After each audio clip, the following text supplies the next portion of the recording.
મિત્રો આજે જોઈએ કાઠિયાવાડનું સ્પેશિયલ વરાળિયું શાકભાજીની રેસીપી।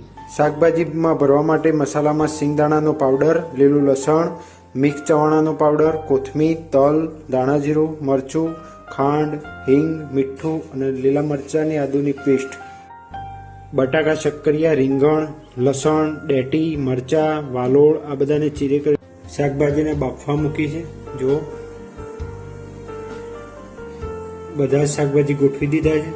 જે ઝડપી બફાઈ જાય એવા શાકભાજી હોય ટામેટા જેવા એ ઉપર રાખવા, વચ્ચે વચ્ચે ચેક કરતા રહેવું શાકભાજી ચડી ગયા છે કે નહીં।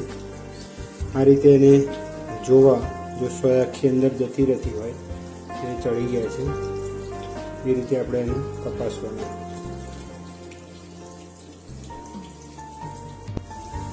ગ્રેવી બનાવવા માટે ડુંગળી, લસણ, ટામેટાની પેસ્ટ બનાવી સુંદર મજાની ગ્રેવી બને।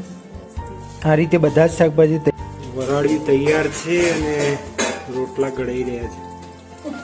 જો મોટા બેન, ભીખી બેન રોટલા બનાવી રહ્યા છે।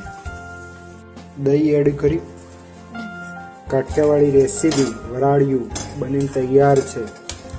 ચાલો જમવા મિત્રો।